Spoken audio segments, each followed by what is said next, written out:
barang bukan permohonan, ini perintah.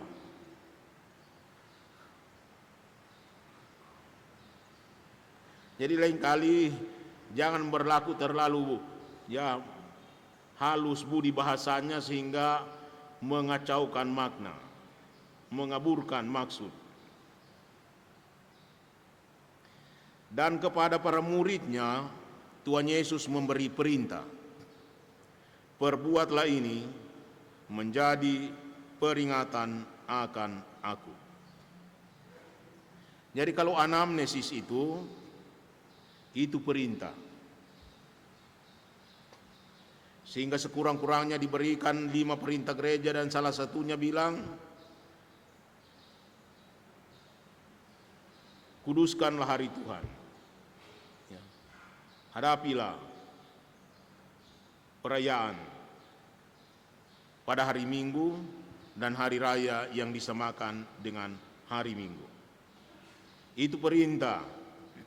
Bukan sebaiknya hari Minggu masuk gereja. Ya. Harap masuk gereja. Ya. Tolong masuk gereja. Dapat dengar manis budi bahasanya, tetapi itu bodoh dapat dengar orang begitu. Ya. Anak bagus kalau ngana masuk gereja.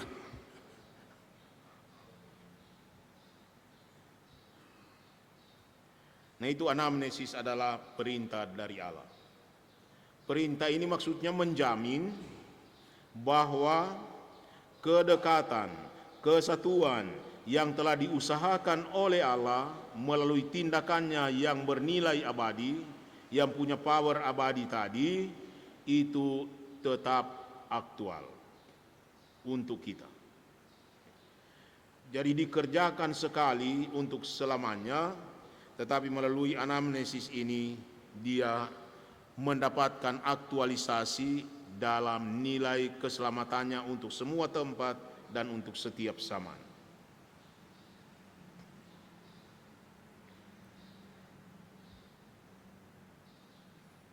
Dan fakta ibadat kurban Allah itu sudah dilihat tadi, menciptakan manusia dan habitat serta perutusannya. Kita tidak diciptakan menjadi pengangguran di Taman Eden.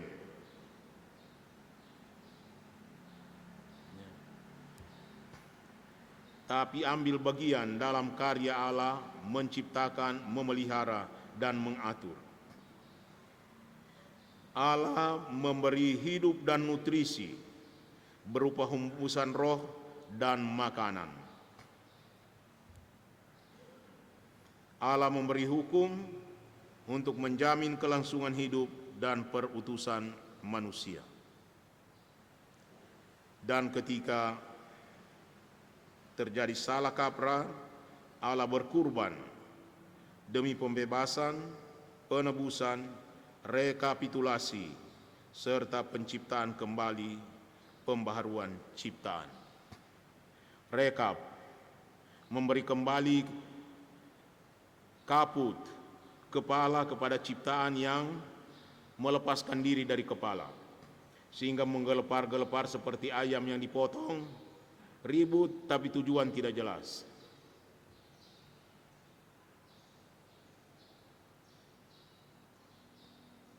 Kemudian dalam perayaan Ekaristi seringkali menjadi topik hangat tentang transubstansiasi. Ya. Bahwa roti dan anggur itu bertransmigrasi, itu dia punya substansi. Tapi kalau dilihat-lihat, masih lebih gampang dimengerti, ini bukan hanya transubstansiasi, tetapi sebenarnya restorasi substansi. Substansi sebenarnya dari semua itu adalah tubuh Kristus. Karena semua diciptakan dalam Dia, oleh Dia, dan untuk Dia. Hanya ketika mereka melepaskan diri dari kepala itu, maka substansi sebenarnya itu kemudian menjadi kabur, bahkan lenyap. Tapi ajaran resmi gereja tetap dibilang transubstansiasi. Tapi kalau itu dilihat dari sejarah ibadat, sejarah karya Allah untuk keselamatan, maka kurban Tuhan Yesus merekapitulasi semua ciptaan. Direkap kembali, digabungkan kembali dengan kepalanya, sehingga substansinya direstorasi. Tapi kalau jawab begitu Pastor Berry nanti di ujian, itu berbahaya biar benar. Ya. Tapi biar berbahaya kalau benar, bilang saja, supaya kebenaran itu menjadi milik semua orang.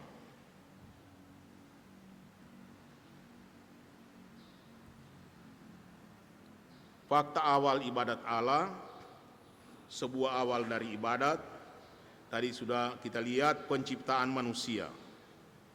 Berfirman, berkarya dan memberi rohnya, memberi ada, hidup, gerak sebagai gambar dan rupa Allah. Ya. Memberi habitat, makanan, dan aturan hidup. Partisipasi dalam hidup, kuasa dan karya Allah. Dia menjadi gambar Allah, kerabat kerja Allah, imago Dei, kahal Adonai, Ecclesia Tuteu. Jadi banyak kata yang perlu dipakai untuk menyingkap semua aspek dari pengertiannya yang tak terungkap dengan satu istilah saja. Itulah sebuah awal. Dan kemudian sejarah kurban berkepanjangan. Dari kurban hewan di Eden sampai domba Allah disalib.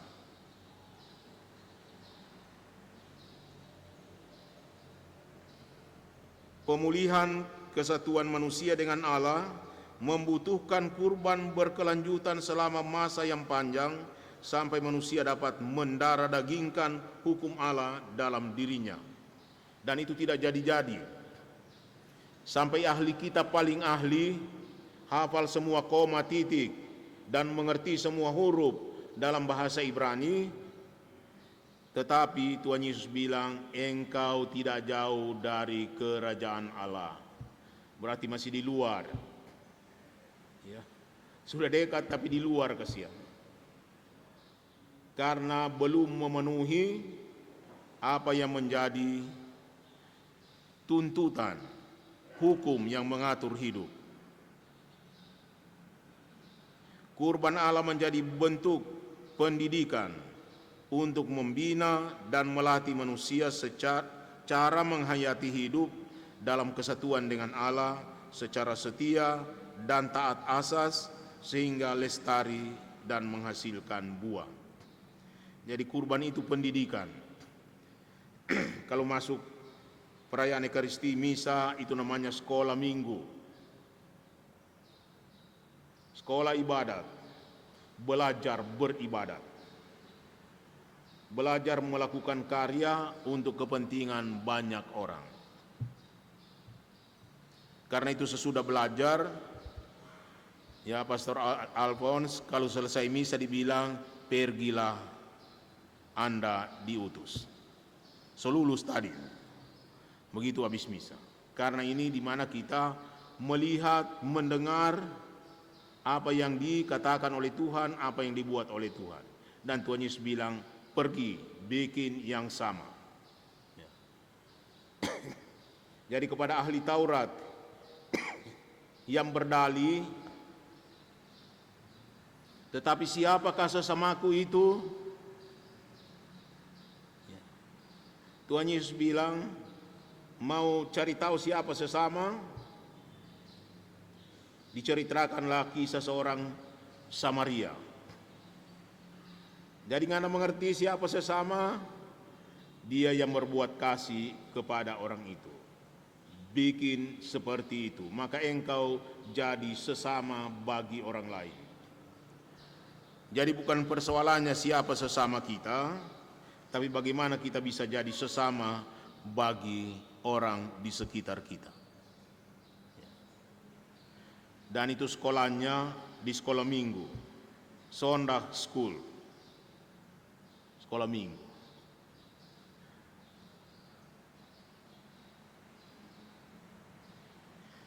Hukum tidak lagi dialami sebagai aturan yang menakutkan dan mematikan kreativitas dan kebebasan, tetapi sebagai roh kasih Allah yang menjiwai dan menuntun penghayatan hidup manusia.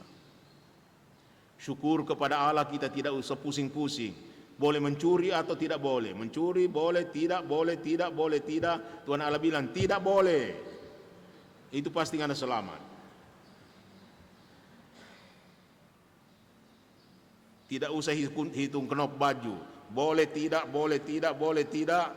Sudah jelas. Mencuri itu bisa babak belur.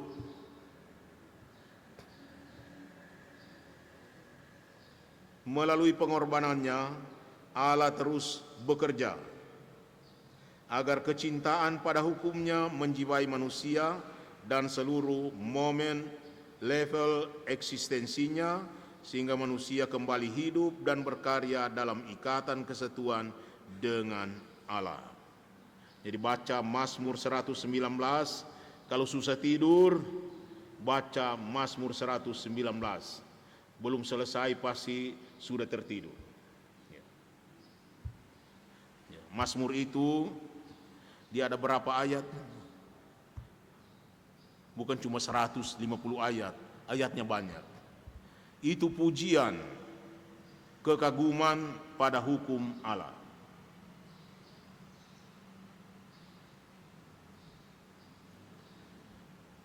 Ibadat liturgi sakramental, anamnesis ibadat kurban Allah.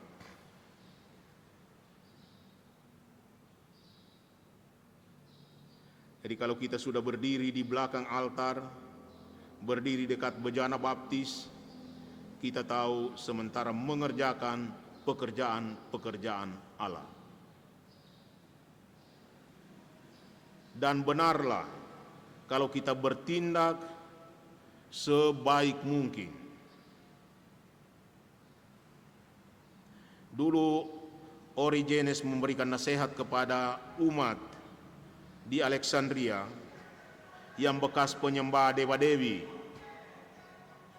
Dia bilang, kalau kamu merayakan Ekaristi, rayakanlah itu delicatedly, secara penuh kehati-hatian.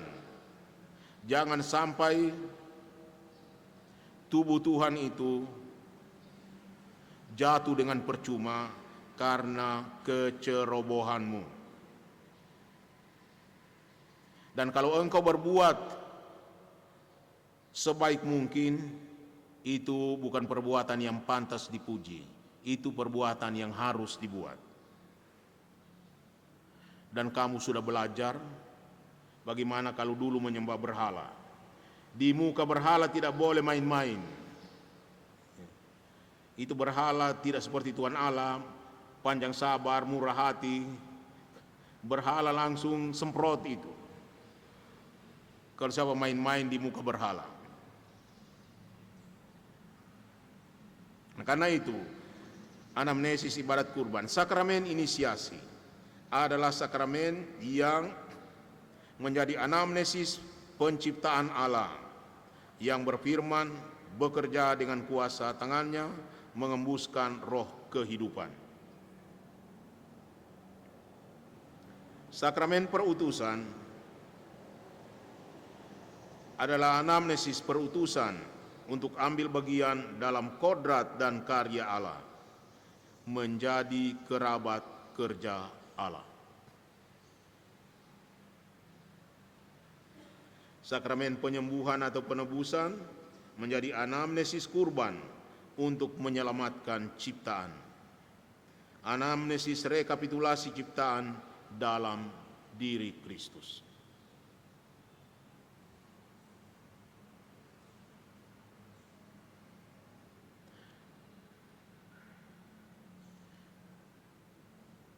Jadi bukan soal berpegang secara letterlek pada rubrik, tapi rubrik itu maksudnya untuk itu, ya, membantu kita bisa bersikap sebaik mungkin,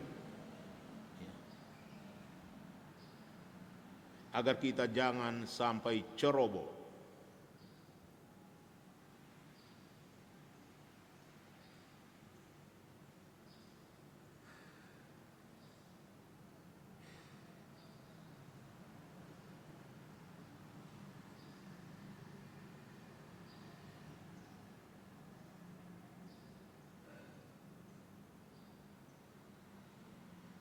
Jadi kalau ditilik bagaimana sejarah kurban yang berkepanjangan ini, kita melihat bagaimana itu kemudian karya-karya Allah yang menyelamatkan itu sampai kepada kita dari generasi ke generasi.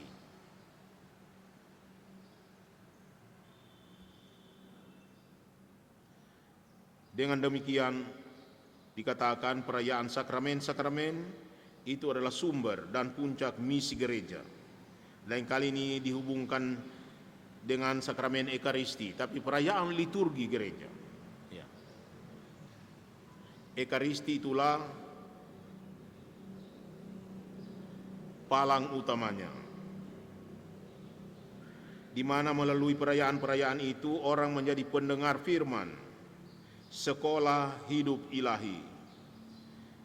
Saat pengenalan, saat kita melatih skill dan praktik mendengarkan firman. Ini sekolah masuk surga. Supaya sampai di surga kita sudah biasa berhadapan dengan Allah. Jangan nanti sampai di surga kita bingung mesti buat apa di hadapan Allah. Yang lain berlutut, kita masih bingung-bingung, tengok-tengok, mau berlutut, lain sudah berdiri. Bilang itu karena biasa tidak datang di misa. Sampai di surga masih bingung. Karena tidak sekolah bagaimana hidup di surga. Karena misa kudus itu, Lopez, misa adalah, mana Lopez? Surga di atas bumi. Itu Lopez punya skripsi. Menurut Scott Hahn dia bilang. Nah, perayaan-perayaan sakramen inilah pembawa firman, di mana kita merenungkan, memelihara, meresapkan untuk bisa memperbaiki dan memperbaharui serta mencipta dan berkurban.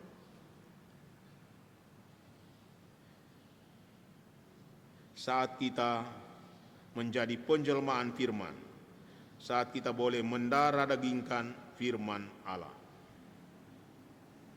Jadi dikasih makan tubuh Kristus, minum darah Kristus, supaya menjadi sedarah dengan Kristus.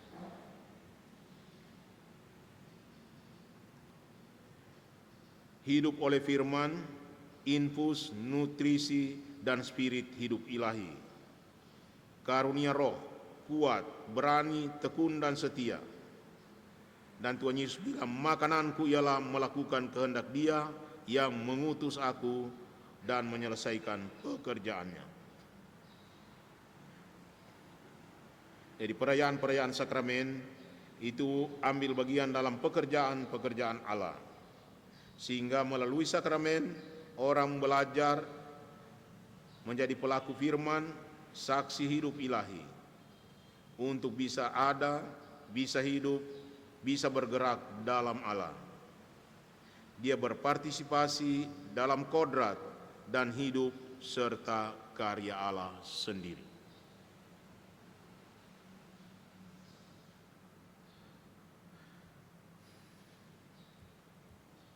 Singkat kata, seluruh perayaan sakramen gereja mempresentasikan di altar dunia kelahiran manusia dari pangkuan Allah Tritunggal. Perjalanan siara ada, siara hidup, siara gerak manusia sesuai rencana dan penyelenggaraan Bapa mengikuti jejak Kristus di bawah tuntunan Roh Kudus menuju tanah terjanji, langit dan bumi yang baru.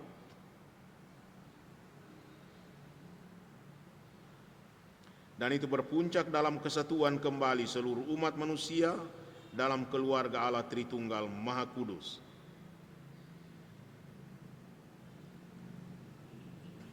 Santo Yohanes Rasul dan Santo Ireneus mengatakan, hidup manusia adalah mengenal Allah, dan kemuliaan Allah adalah manusia yang hidup. Itu fungsi, makna, daya, dan kuasa dari perayaan sakramental sebagai anamnesis dari ibadat, liturgi, dan korban dari Allah. Nah, kemudian sejarah tetap berjalan terus, maka doa menjadi pengganti darah korban. Jadi waktu pembuangan ke Babel, Israel dibuang dan bait Allah dihancurkan, orang tidak bisa membuat anamnesis korban dengan mempersembahkan korban berdarah di bait Allah. Sambil menangis-menangis meratapi nasib buruk di tepi sungai Babel, orang bertanya, bagaimana kita ini bisa mendapatkan ampunan dari Allah untuk segala dosa dan kesalahan kita? Tidak ada lagi tempat mempersembahkan kurban. Tidak ada lagi tempat untuk menaruh bunga-bungaran atau buah-buah. Apa yang bisa dibuat?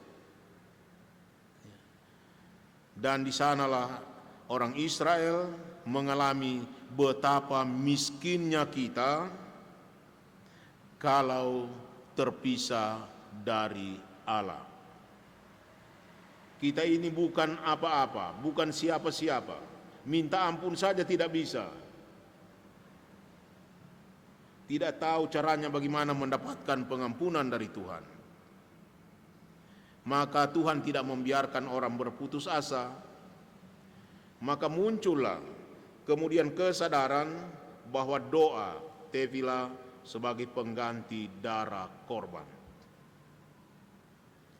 Biarlah doaku dan tanganku yang terangkat sampai ke hadirat. Kalau dulu bakar saja korban, darahnya biar main-main, pasti darahnya naik kepada Allah. Kata-kata penyesalan, orang miskin, buangan, jajahan akan memiliki kerajaan Allah. Begitu Tuhan Yesus bilang kepada orang-orang Israel pada zamannya, berbahagialah kamu yang miskin di hadirat Allah. Siapa yang miskin? Itulah mengingatkan Israel akan sejarah mereka. Yang miskin adalah orang yang terpisah dari Tuhan. Jadi siapa yang memisahkan dirinya dari Tuhan, itu namanya jatuh miskin. Biar kelihatan memiliki semua.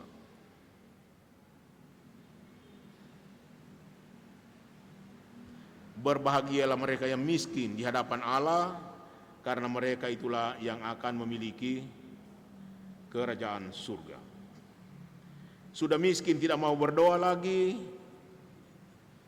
itu memang bukan cuma miskin. Jadi kesadaran untuk mengangkat tangan dan berdoa ke surga itu muncul ketika orang Israel di pembuangan. Dan sungguh mengalami bagaimana hanya dengan cara itulah mereka bisa datang kepada Allah, bisa mendekatkan dirinya dengan Allah.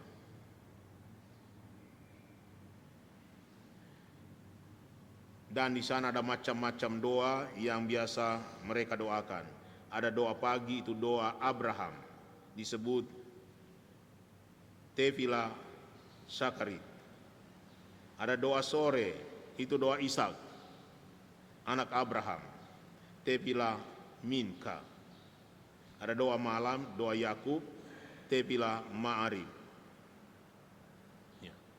Jadi selain berdoa pagi, siang, dan malam, waktu di pembuangan, orang sampai kepada kesadaran bahwa bukan lagi darah anak domba di mesbah di Bait Allah di Yerusalem yang bisa mereka perbuat, tetapi berdoa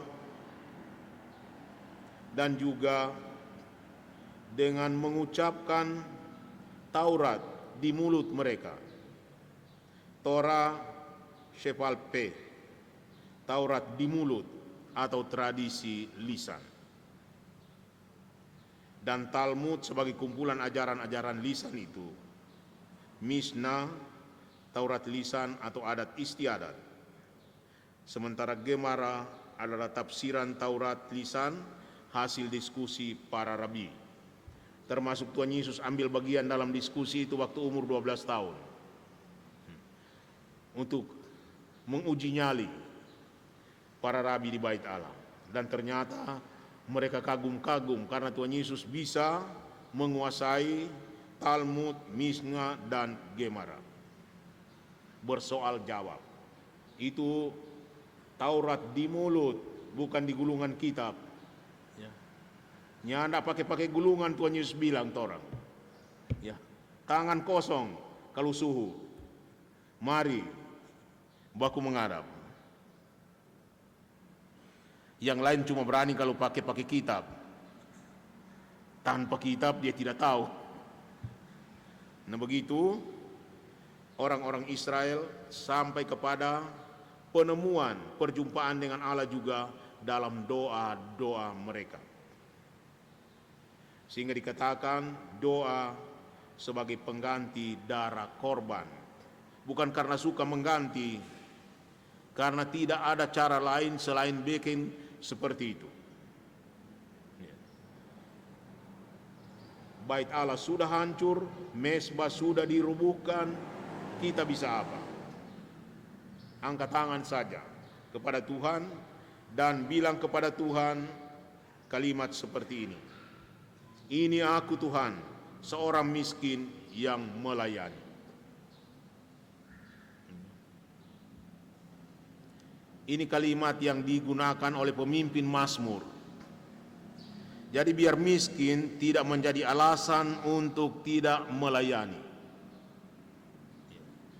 Kalau miskin dan mau melayani, itu menunjukkan kekayaan besar yang ada dalam dirinya.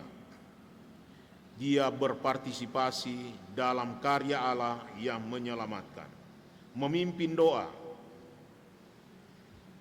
memimpin Mazmur. Inilah aku Tuhan, seorang miskin yang melayani. Seruan pembuka doa Yahudi. Berbahagialah hai orang miskin di hadapan Allah, sebab mereka akan memiliki kerajaan surga. Itu awal khotbah Tuhan Yesus. Dan orang-orang Israel yang dengar itu bukan dengar dalam vakum, tapi dengar dalam konteks memori sejarah. Karena itu memori penting.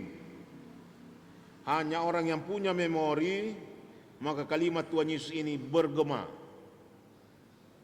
Karena membentur ingatan. Ada gemanya untuk mereka. Jadi waktu mereka dengar khotbah Tuhan Yesus bilang begitu, berarti apa yang kita buat selama ini dibenarkan oleh Tuhan Yesus.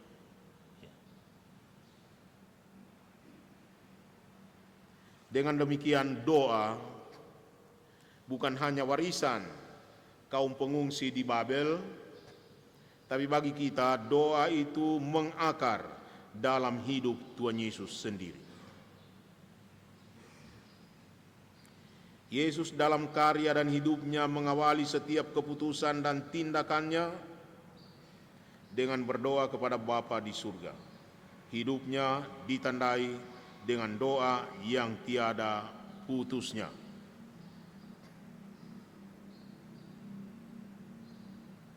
Kalau pernah baca kisah seorang pesiara, ya, itu buku kisah seorang pesiara yang berdoa tak kunjung putus. Ya. Biar di WC, biar sementara makan, doa tak kunjung putus.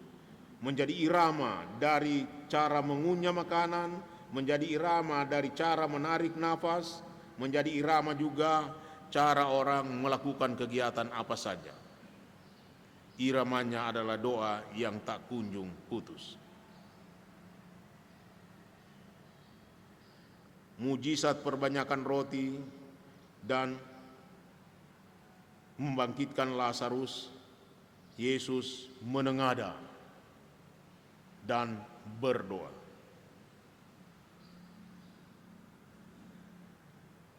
Doa membuat kuasa Allah bekerja dalam diri si pendoa.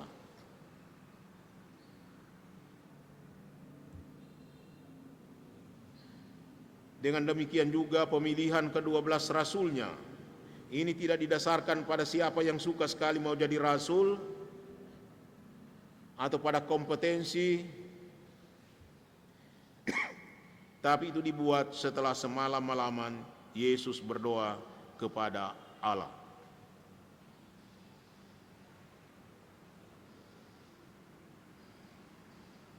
Malam sebelum sengsaranya, sebelum wafatnya, Yesus berdoa di Taman Getsemani, supaya yang terjadi bukan kehendaknya, tapi kehendak Allah lah yang harus terjadi.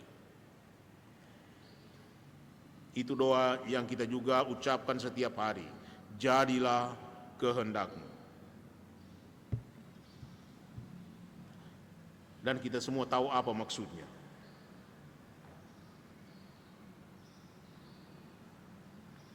Yesus naik ke atas bukit untuk berdoa. Yesus pergi ke tempat yang sunyi dan berdoa. Yesus berubah-ubah ketika sedang berdoa. Yesus telah berdoa untuk Petrus, Yesus telah berdoa untuk para muridnya dan mereka yang akan percaya oleh pewartaan mereka.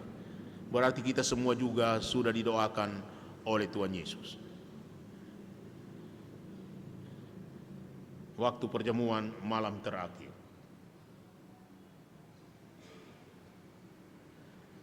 Jadi jangan merasa berkecil hati dibandingkan dengan Petrus, dengan Andreas, Yakobus, karena Tuhan Yesus bilang mereka juga dijamin.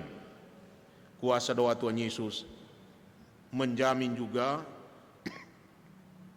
rahmat Allah untuk kita yang akan percaya jauh sesudah mereka.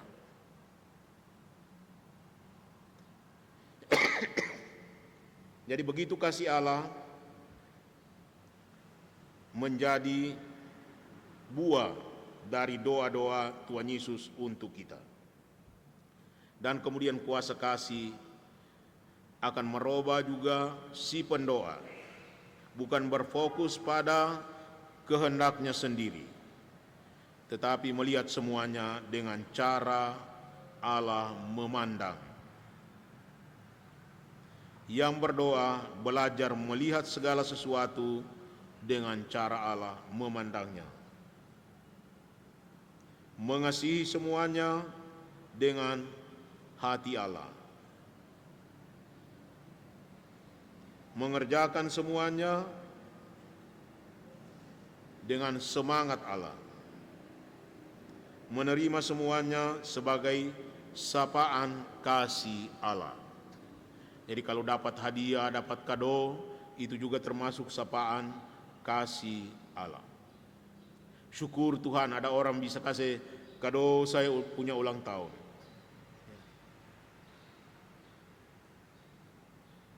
Mengembalikan semuanya sebagai ungkapan kasih bagi Allah, sesama, dan seluruh makhluk. Dalam doa kita belajar menjadi segalanya bagi Tuhan dan sesama, menerima segalanya dari Tuhan dan sesama, dan bisa memberi segalanya bagi Tuhan dan sesama. Itu jadi imam maksudnya. Jadi kalau jadi imam kita belajar menerima segalanya dari Tuhan dan memberi segalanya bagi Tuhan dan sesama. Jadi doa menjadi kekuatan yang menyuburkan kasih dalam diri seorang yang berdoa. Dan imam itu adalah pembawa kurban, itu pendoa.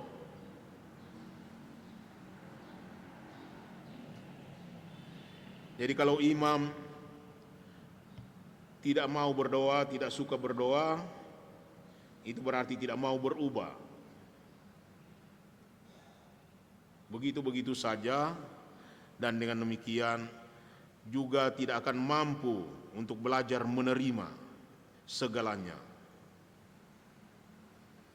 dan belajar untuk menjadi segalanya dan memberi segalanya bagi Tuhan dan sesama.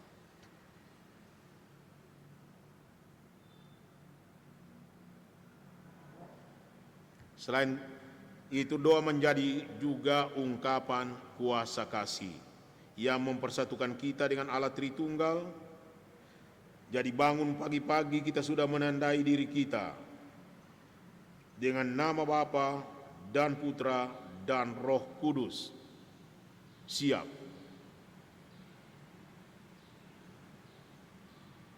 Doa menjadi ungkapan kuasa kasih yang mempersatukan kita dengan gereja yang kudus, yang di dunia, di surga, dan di purgatorium. Dengan Bapak Paus, para uskup, para imam, diakon, para kudus, dan para malaikat. Jadi kalau orang berdoa itu berarti bisa bersatu dengan Bapak Paus, Bapak uskup, para imam, diakon, para kudus, dengan para malaikat, dan saudara sekalian. Berarti kita menjadi orang yang mengasihi semuanya melalui doa-doa kita. Kalau dia rajin berdoa, berarti orang ini subur, dia punya kasih. Kalau malas berdoa, merana dia punya kasih.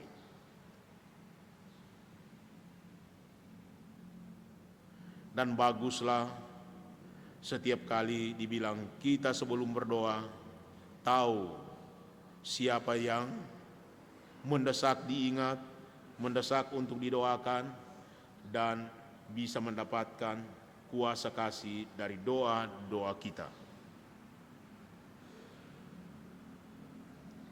Malah lebih dari itu, doa menjadi identifikasi diri dengan Tuhan Yesus.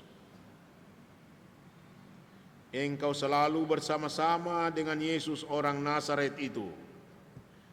Ya, termasuk di Taman Getsemani, biar tidak ikut berdoa tapi sama-sama di sana. Itu Tuhan Yesus bilang kepada Petrus, ikut berdoa. Ya. Kalau di Ambon ikut bernyanyi. Ya. Karena bernyanyi itu berdoa, kalau bagus menyanyi sama dengan berdoa 2 kali. Bersama dengan Yesus menjadi murid. Hanya dengan tinggal bersama, seorang dapat mengenal guru dari Nazaret itu. Dan dia bisa menggambar wajah Tuhan Yesus dengan lebih jelas. Ya. Karena dia rajin berdoa, bertatap muka, ya, mencari wajah Tuhan.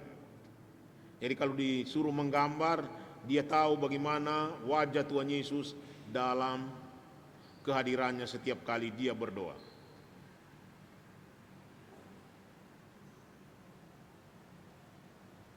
Petrus menyangkal dan dia tidak berhasil tinggal bersama Yesus sampai di kaki salib.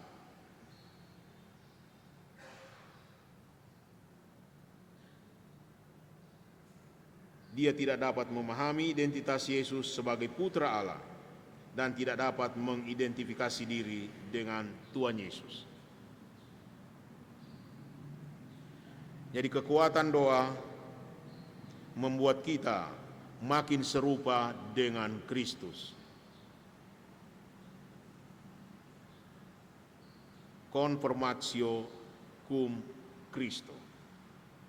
Si pendoa agung itu, yang mengajari kita doa agung itu, malah membuat kita mewarisi doa syukur agung sebagai inti doa kita setiap kali merayakan Ekaristi.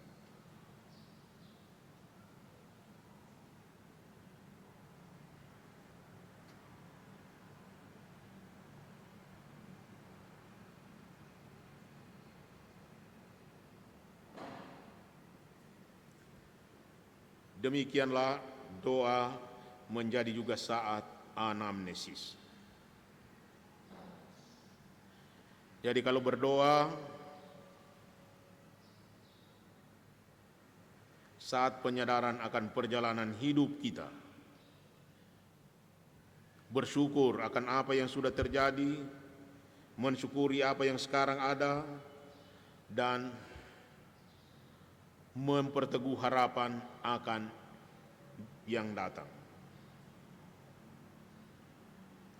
Dengan doa kita mengenang semua sanak saudara, kaum kerabat, sahabat kenalan kita yang telah meninggal.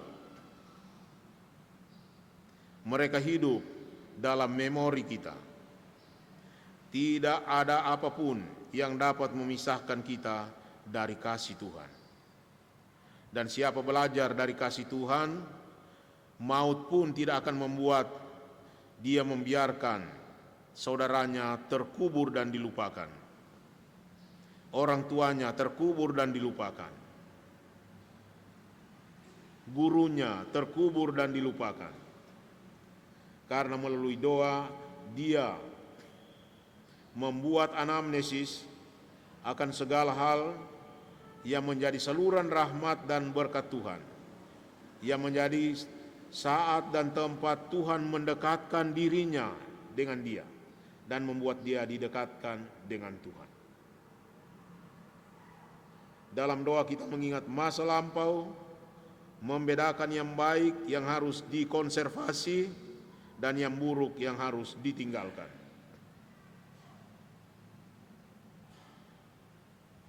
Dengan doa kita mengalami masa kini, menemukan potensi kehidupan untuk bisa membaktikan diri. Dan dalam doa kita memandang ke masa depan, berniat, berbuat tekad, dan berharap.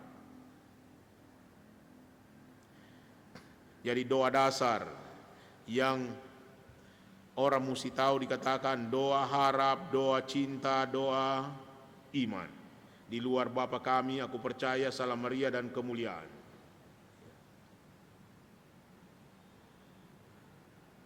Syukur-syukur kalau masih ingat doa iman. Doa iman ada di buku puji syukur nomor berapa kau Pastor Bill? Atau di Mana Bakti nomor. Ada puji syukur tapi tidak berguna.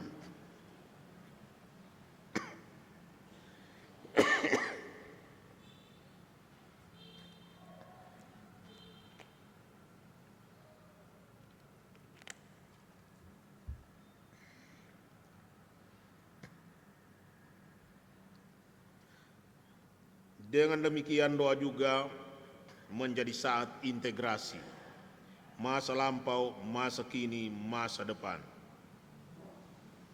Memandang kenyataan hidup dengan sudut pandang Allah pencipta.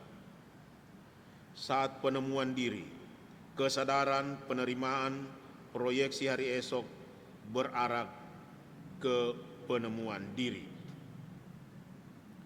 Dengan berdoa juga kita mengintegrasikan apa yang menjadi isi akal budi kita, isi hati kita, dan semua gejolak perasaan emosi kita untuk berada di bawah tuntunan kuasa Roh Kudus.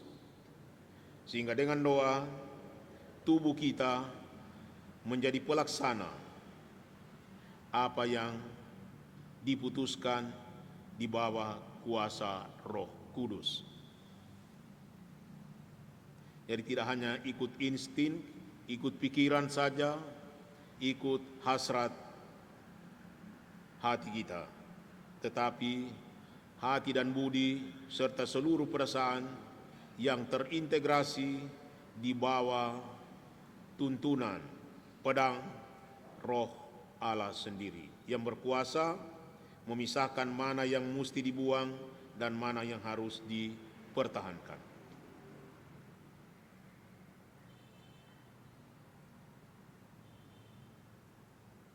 Jadi ada banyak keinginan, tapi tidak semua keinginan akan membawa kita ke surga. Banyak pikiran, tapi tidak semua pikiran itu membuat kita kudus. Banyak hasrat hati, dan kuasa rohlah yang akan menuntun kita untuk membuat discernment, pemisahan mana yang patut untuk saya sebagai seorang imam. Bisa buat, bisa, tetapi itu tak patut, tak pantas dengan saya punya martabat, saya punya perutusan, saya punya panggilan dan tugas yang dipercayakan Tuhan kepada saya. Doa membuat pelita hati kita itu tetap terang, bernyala, dan berkobar. Kalau tidak berdoa, pikiran jadi gelap, mata gelap, hati kacau, dan semua kacau. Jadi kalau semua kacau, lebih baik berdoa dulu. Kalau terjadi kekacauan yang tidak bisa diatasi dengan nasihat, dengan tongkat, dengan apa, bilang sebaiknya kita berdoa. Karena jenis-jenis seperti itu tidak bisa diatasi dengan kepintaran, dengan kata-kata bagus, kecuali dengan doa dan puasa. Begitu Tuhan Yesus mengingatkan kita semua akan kekuatan doa itu.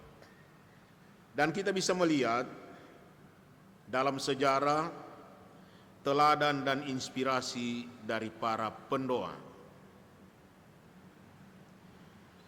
Ada Abraham, bapa kaum beriman.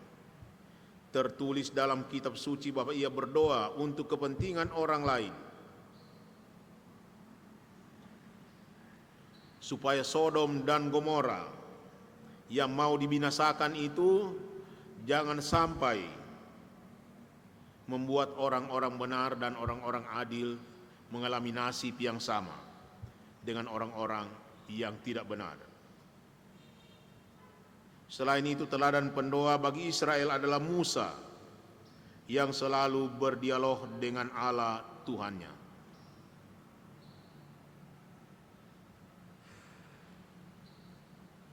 Dan dengan cara begitu, Musa mampu mengemban tugas perutusan yang dipercayakan Tuhan dalam tangannya. Tugas berat, menakutkan, menggentarkan, menghadap Firaun. Firaun itu bukan cuma hansip atau Satpol PP. Firaun itu bilang kalau lenyap, tetapi dengan kekuatan perjumpaannya dengan Allah, maka Musa mendapatkan kekuatan untuk mengemban tugas panggilan itu. Ia berdoa kepada Allah untuk memohon belas kasihan bagi bangsanya.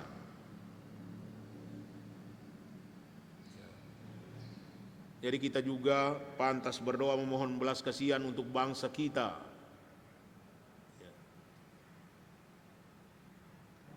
Dan karena itu wajah Musa bersinar, sebab dia berhadapan dengan Allah.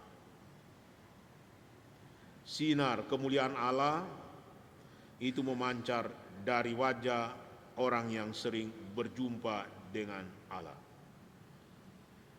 Selain itu kita juga bisa belajar inspirasi hidup doa dari Paulus dan doanya. Dengan doa Paulus bertolak untuk seluruh karyanya, untuk keprihatinan, cinta kerasulannya, dan pembangunan serta pemeliharaan komunitas-komunitasnya.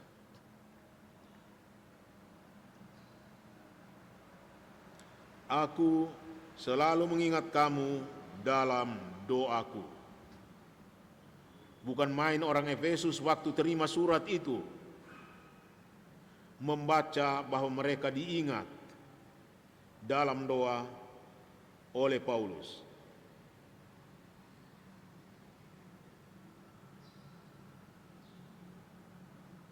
Dalam doaku aku selalu mengingat kamu kepada orang di Roma. Keinginan hatiku dan doaku kepada Tuhan ialah agar mereka diselamatkan. Kami selalu mengucap syukur kepada Allah karena kamu semua dan menyebut kamu dalam doa kami. Itu sama dengan lagu dibilang dalam doa ibuku namaku disebut. Dan Paulus bukan hanya seorang penginjil, tapi dia lebih daripada seorang ibu yang bisa mendoakan semua yang Tuhan percayakan dalam pemeliharaannya. Kepada orang Filipi, aku mengucap syukur kepada Allahku setiap kali aku mengingat engkau dalam doaku. Atau kepada Filemon, kami berdoa kepada Allah agar kamu jangan berbuat jahat. Jadi kalau banyak orang berdosa, tentu doa kita juga perlu makin banyak. Supaya tidak percuma jadi pastor. Kalau sudah jadi pastor dan tidak mendoakan orang-orang berdosa, Tuhan Yesus bilang dia rupa tidak mau ambil bagian dalam saya punya pekerjaan untuk menyelamatkan orang-orang berdosa.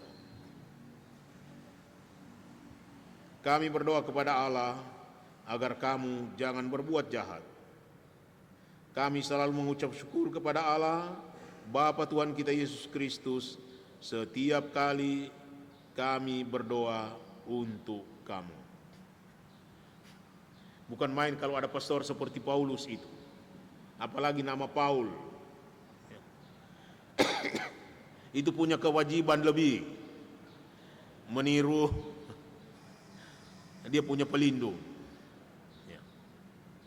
Yang lain tentu tidak dilarang, tapi harap, tolong, mohon, supaya bisa juga meniru seperti Paulus. Nah kalau begitu bisa bilang harap, tolong, mohon, supaya kita bisa belajar juga dari Paulus. Bagaimana menjadikan doa sebagai anamnesis untuk semua orang, untuk segala hal, untuk segala perkara. Karena apa? Tuhan Yesus bilang manusia hidup bukan dari roti saja, tetapi dari setiap sabda Allah. Pada aku ada makanan yang tidak kamu kenal, dan kesukaannya ialah hukum Tuhan, menderaskan hukum Tuhan siang dan malam. Itu meneraskan hukum Tuhan, bermazmur itu sama dengan berdoa. Berarti berdoa hidup di hadirat Allah, dan menurut Paulus semua manusia hidup, bergerak, dan ada dalam Allah, tapi tidak sadar. Siapa yang berdoa, dia hidup, bergerak, dan ada dalam Allah secara sadar.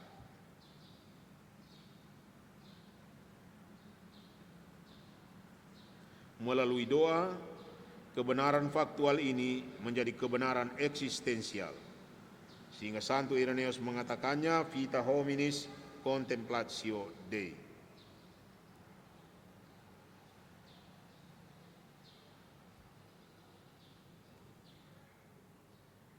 malah Allah sendirilah yang mengajak manusia mencari perjumpaan dengan Dia. Jadi kalau bait Allah tidak ada, gedung gereja tidak ada fasilitas apapun, maka di mana saja kita bisa berjumpa dengan Tuhan melalui doa. Apabila kamu berseru dan datang untuk berdoa kepadaku, maka aku akan mendengarkan kamu. Apabila kamu mencari aku, kamu akan menemukan aku. Termasuk di bawah pohon di tepi sungai Babel. Itu bisa bertemu dengan Tuhan juga di situ. Carilah aku, maka kamu akan hidup. Carilah aku, Tuhan, maka kamu akan hidup. Carilah yang baik dan jangan yang jahat, supaya kamu hidup. Dengan demikian, Tuhan Allah semesta alam akan menyertai kamu. Carilah Tuhan dan kekuatannya, carilah wajahnya selalu. Umatku yang atas namaku disebut, merendahkan diri, berdoa dan mencari wajahku, lalu berbalik dari jalannya yang jahat, maka aku akan mendengarkan dari surga dan mengampuni dosa mereka, serta memulihkan negeri mereka. Jadi bukan cuma orang saja yang dapat pengampunan, tapi negerinya juga diluputkan dari malapetaka yang dirancangkan karena hukuman atas perbuatan-perbuatan itu. Begitu terjadi dengan kota Ninive.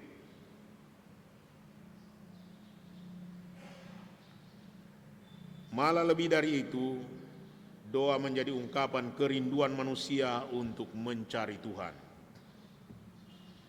Dengan segenap jiwa aku merindukan Engkau pada waktu malam.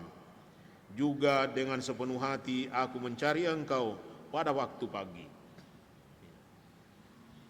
Itu bagus. Dan benarlah kalau berbuat begitu, tidak salah itu. Dengarlah Tuhan seruan yang kusampaikan. Kasihanilah aku dan jawablah aku.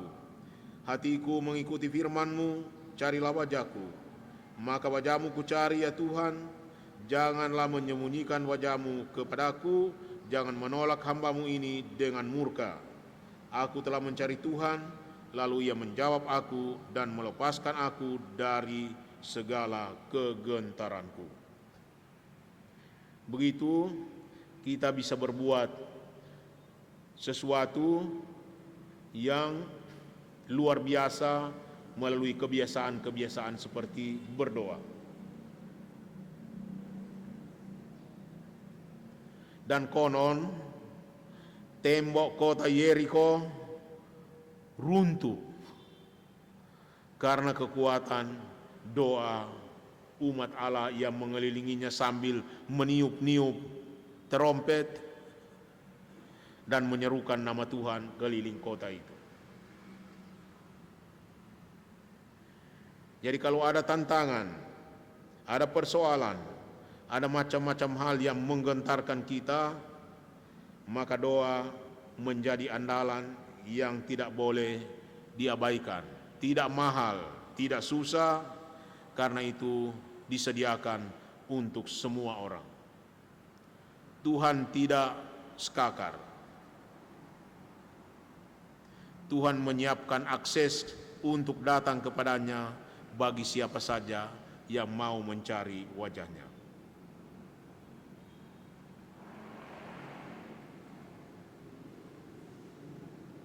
Dan kalau tidak datang, seharusnya menyesal dan berniat akan datang.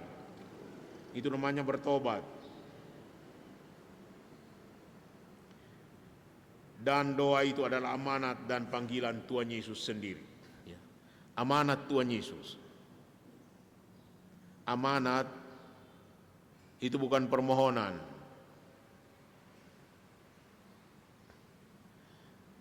Hargo, tolong berdoa ya. Bukan tolong berdoa. Carilah dahulu kerajaan Allah dan kebenarannya, maka semuanya itu akan ditambahkan kepadamu.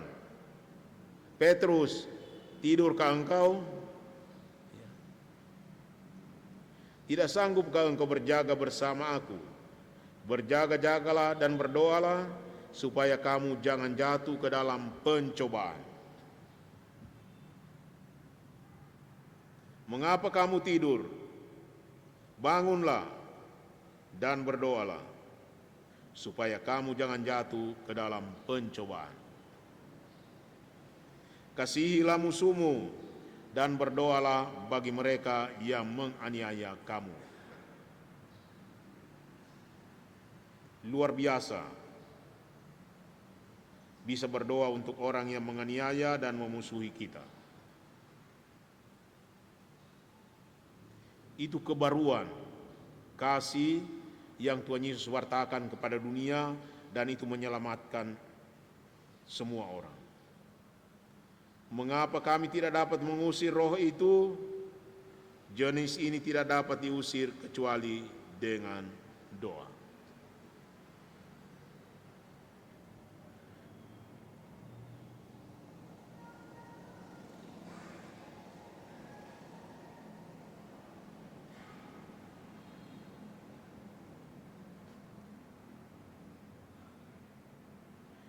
Dan Tuhan Yesus berpesan juga, jagalah dirimu supaya hatimu jangan dibebani oleh pesta pora dan kemabukan, serta kekhawatiran hidup sehari-hari, dan supaya hari Tuhan jangan dengan tiba-tiba jatuh ke atas dirimu seperti suatu jerat.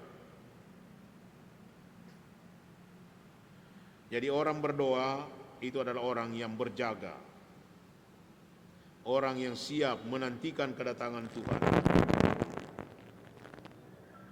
Berjaga-jagalah senantiasa sambil berdoa, supaya kamu beroleh kekuatan untuk luput dari semua yang akan terjadi itu. Rupanya dia tidak mau berdoa itu. Mengganggu penjelasan tentang doa. Dan supaya kamu tahan berdiri di hadapan Anak Manusia.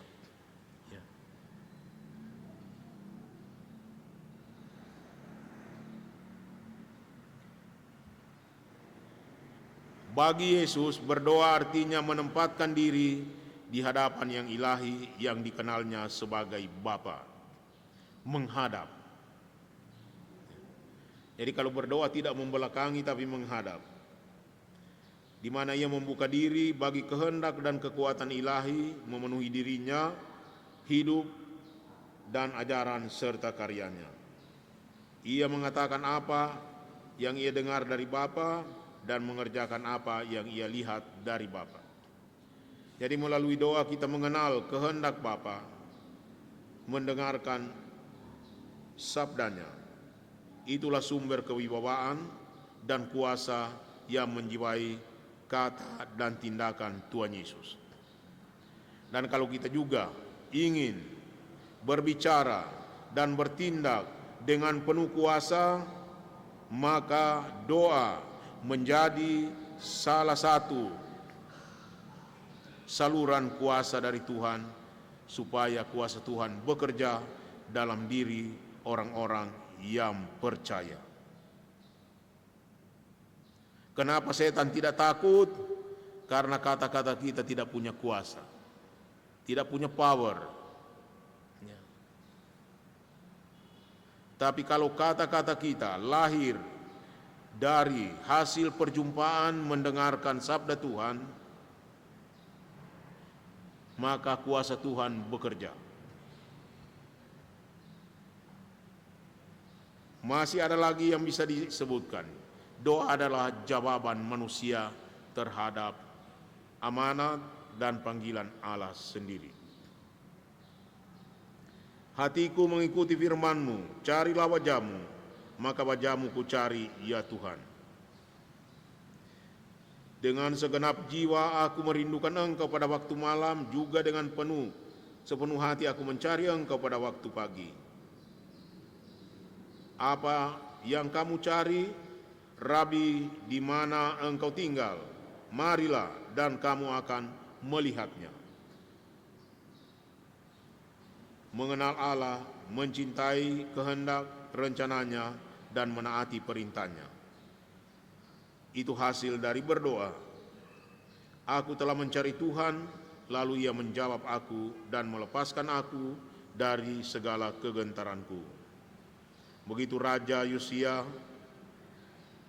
dari masa mudanya senantiasa mencari Allah, karena itu dia punya kuasa melawan itu bukit-bukit berhala di Israel.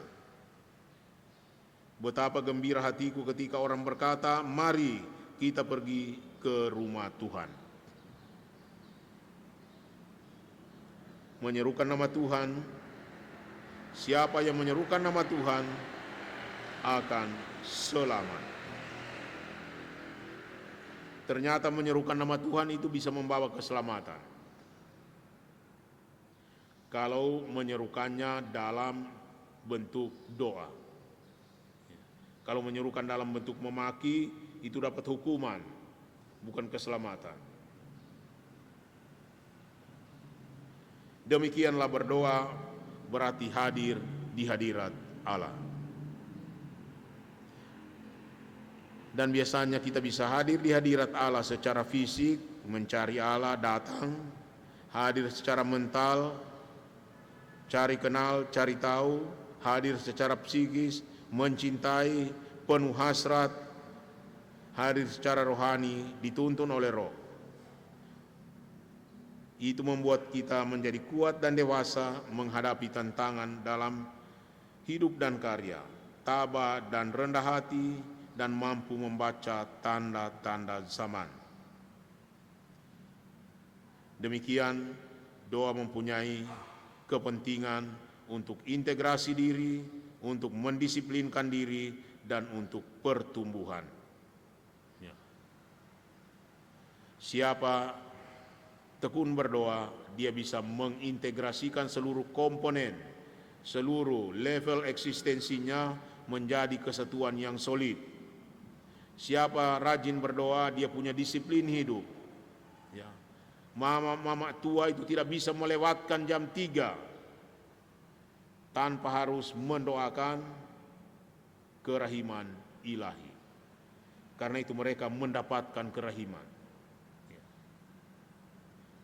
Dan doa membawa pertumbuhan.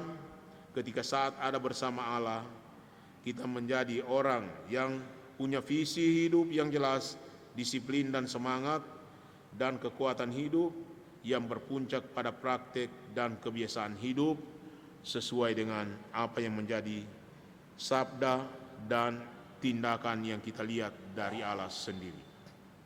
Ada indikator kalau orang memang berdoa, dia taat kepada perintah Kristus, mengikuti teladan Kristus, hidup bebas dari kebiasaan dosa, kesadaran akan adanya Roh Kudus yang berdiam di dalam hati seseorang.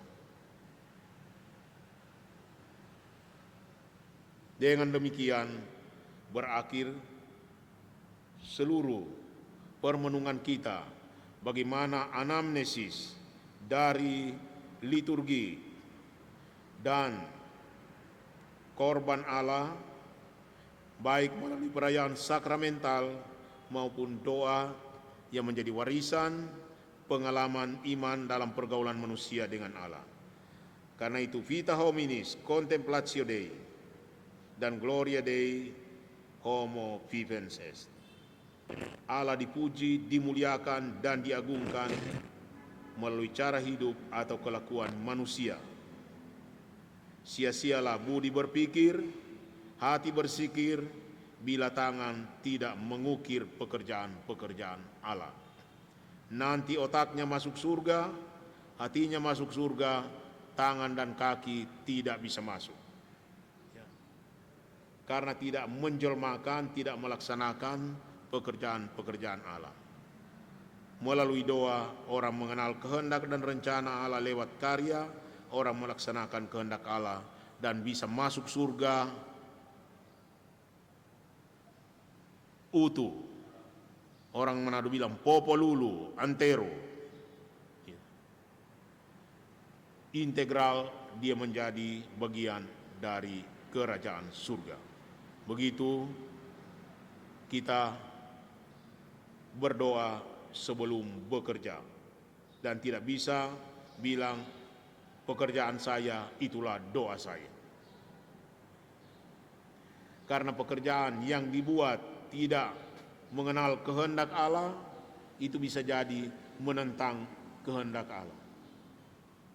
Rajin tapi bertentangan dengan kehendak Allah.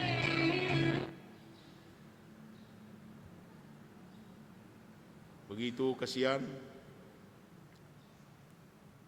ada orang di dalam situ. Itu Tuhan Yesus.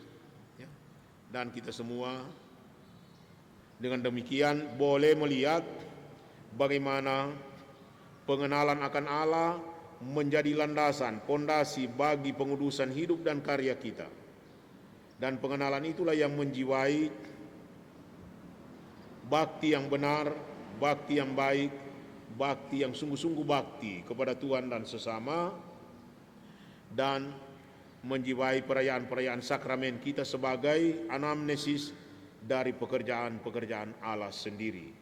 Dan begitu kita menjadikan doa-doa kita sebagai saat di mana kita berjumpa dengan Tuhan dan membuat anamnesis untuk semua orang dulu, sekarang, dan nanti.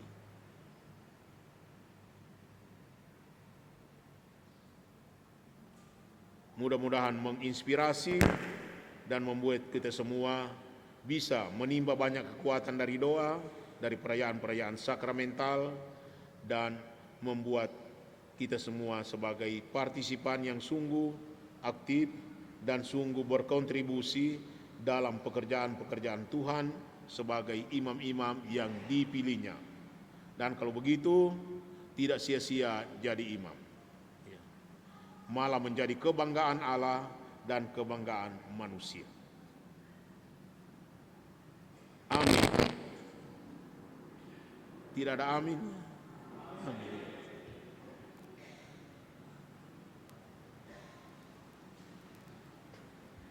Jadi sekarang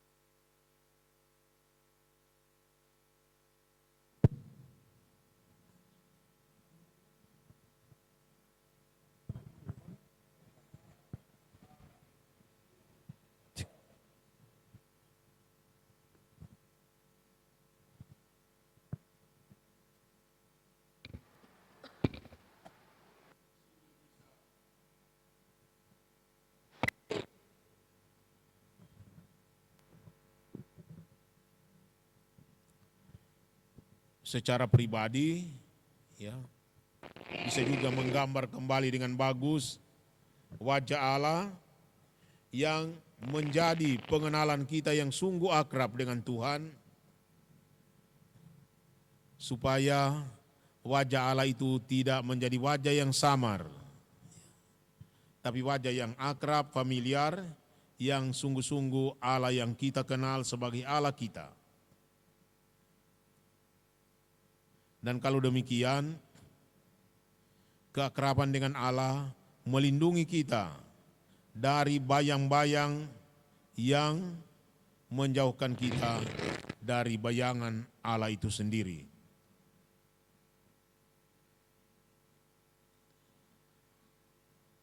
Melalui liturgi, melalui doa pribadi, doa bersama, kita diberi akses untuk berjumpa dengan Tuhan dan boleh juga menjadi saluran dari rahmat dan berkat Allah untuk sesama. Karena itu Paulus juga jangan selalu bilang jangan jemu-jemu berdoa. Karena doa itu mempersatukan kita dengan Tuhan dan mempersatukan kita dengan sesama. Kalau duit orang boleh kurang, tapi doa tidak pernah boleh kekurangan. Itu kekayaan seorang imam, ya, pendoa yang menjadi andalan keluarganya, menjadi andalan umatnya, dan menjadi andalan manusia. Pastor, tolong doakan kami. Abraham, Musa, Paulus menjadi orang-orang yang bukan sebagai contoh, tanpa mau jadi contoh, mereka melakukan apa yang membuat mereka sungguh menjadi orang yang tidak menyia-nyiakan hari, tahun, waktu, kemampuan yang diberikan oleh Tuhan untuk membuahkan rahmat dan berkat sebanyak mungkin dalam hidupnya. Dengan demikian, ia menjadi berkat bagi manusia dan bagi dunia. Dan kita semua juga dipanggil Tuhan supaya jadi berkat. Lain kali Subekti bilang, kalau nanti sudah tua dan tidak bisa buat apa lagi, hidup ini sudah jadi berkat. Ya, biar sudah tua tetap harus jadi berkat. Selama masih bisa bernafas, maka nafasnya adalah ekspresi doanya. Ya. Sampai tua kita tetap bisa berdoa. Ya. Perbuatan-perbuatan baik bisa terhalang oleh kemampuan, tidak bisa membaca lagi karena mata sudah kabur, tetapi doa tidak bisa dihalangi oleh kekaburan mata, oleh telinga yang tuli, ya, oleh kaki yang sudah diseret-seret. Doa tetap menjadi amal, bakti, ibadat, dan korban kita atas nama Allah untuk manusia dan dunia. Dan dengan demikian, hari ini kita diajak untuk mengalami perjumpaan dengan Tuhan, mengalami pengenalan yang makin akrab dengan Tuhan, makin mendalam, dan membuat kita rindu berada dekat Tuhan, dan membuat hidup kita sungguh-sungguh menjadi gambar penjelmaan kehadiran Tuhan di antara manusia. Sekian, dan kita atur bagaimana pakai sharing atau pakai refleksi pribadi saja. Di gereja kalau refleksi pribadi bisa, di tempat ini juga bisa.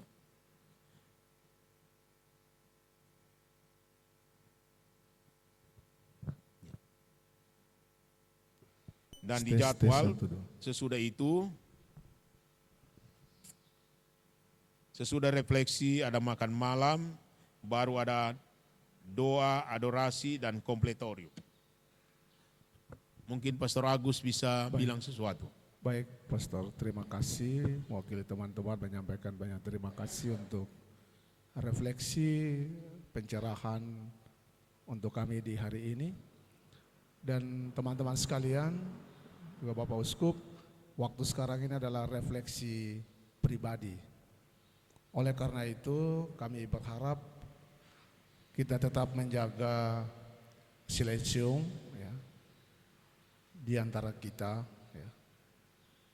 Menghindari untuk kita sharing. Tadi sharing sudah tadi siang, ya sekarang refleksi bisa di ruangan ini dan juga bisa di gereja. Mohon Pastor Regen ya, gerejanya dibuka untuk kita bisa refleksi pribadi. Sampai pada makan malam lagi 5 jam 7 kita sudah ada di ruang makan, dan jam 7 kita akan makan. Terima kasih.